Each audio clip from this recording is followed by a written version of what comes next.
But you know, God is my witness.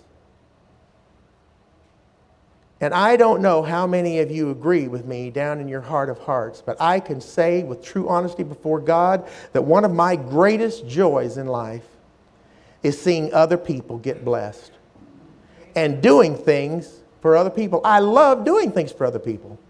But here's where I'm going to leave a lot of you behind. I love letting people use my stuff. Boy, I don't hear amen on that one. I love letting people play my guitar. Amen. I love letting people drive my car. Amen. Yes, that one. I love letting people ride my mower, use my power tools, borrow my toolbox. Don't ask me why. Maybe some psychologist can tell us. But there's something about me, I just get this warm, fuzzy feeling realizing that somebody I love and care about is being blessed and enjoying something I have. And you know, my mother's the same way. And maybe it's just, I don't know. I just really get a kick out of that. It gives me great pleasure. And I don't know who is being more blessed, them or me. But according to all the modern testing that they've done, people are just not genuinely happy when other people are blessed. And they don't like other people using their stuff. And I must be some kind of a weirdo because I really get a big kick out of it. I love it. Amen. So you got to borrow my stuff, people. I'll let you borrow my stuff. But I think they need to come test truly converted Christians. Maybe they can come test our congregation here. Because I don't think most people are like that. But there was absolutely no reason for Saul to be jealous of David. Because David's victory was Saul's victory, and David's victory was a victory for the people of God. But Saul has departed from the Lord, and in his demonically twisted, jealous brain, Saul has connected his whole evil plot against David. He's concocted the whole thing. Several weeks ago, I told you what it meant when the King James Version and other Bible translations state, and an evil spirit from God. Friend, God doesn't send you anything to do with an evil spirit. God and Satan aren't working in cahoots together. Hey, wake up! We've got some coming down the conveyor belt here. Okay, you take all the spotted ones and I'll take all the striped ones. Folks, I'm sorry, that's not how the devil and the Lord work. They're not working together. They're not in business together. God doesn't send evil spirits. All that statement means is that King Saul willfully left the protective care of God by his habitual disobedience. And after the angels and the presence of God left Saul, the demons of Satan were then free to assail him.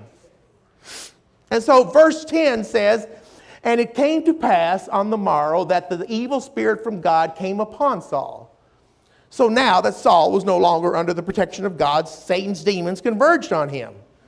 Previously, when this had happened, they had employed David to come and play on his harp.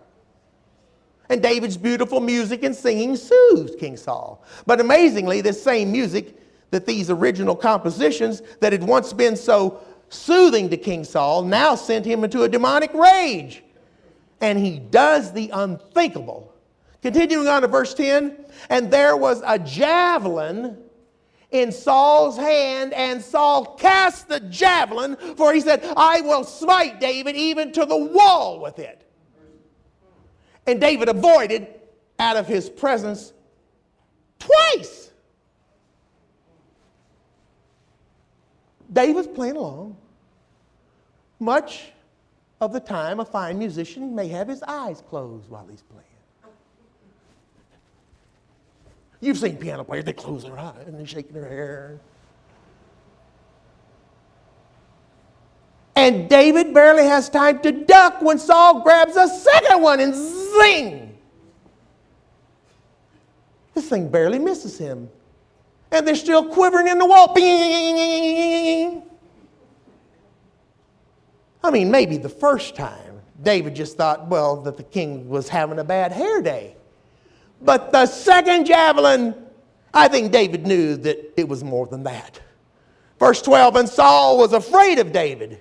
Why? Because King Saul had no need to be afraid of David. What had David ever done to him that would make Saul afraid of him? Don't you see, Saul was afraid of David's righteousness. Okay, beginning 1 Samuel 18:12, once again. And Saul was afraid of David because the Lord was with him and was departed from Saul. When a person is out of the will of God, they are afraid of someone who is. And when a person is in the flesh, they get real afraid of someone who is in the spirit. So what does jealous King Saul do? He demotes David. Verse 13, therefore Saul removed David from him and made David his captain over 1,000. Now folks, this is a humiliating demotion.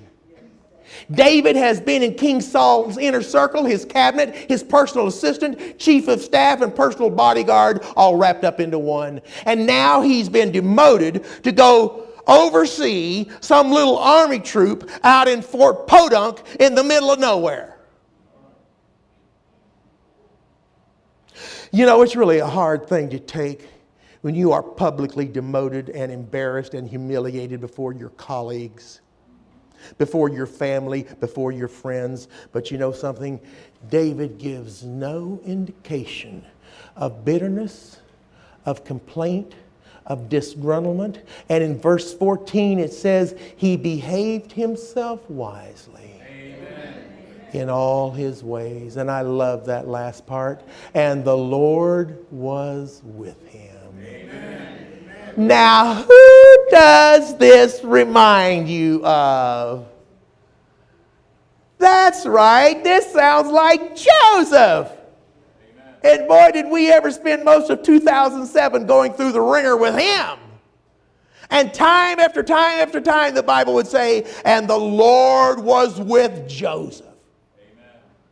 So just remember this, folks. If you have the Lord on your side, whatever you're going through, it's all going to come out all right. Did that sink in? I'm going to say it again. I don't care what it is or how impossible it may seem to you. If you have the Lord with you, whatever you're going through, it's all going to come out all right.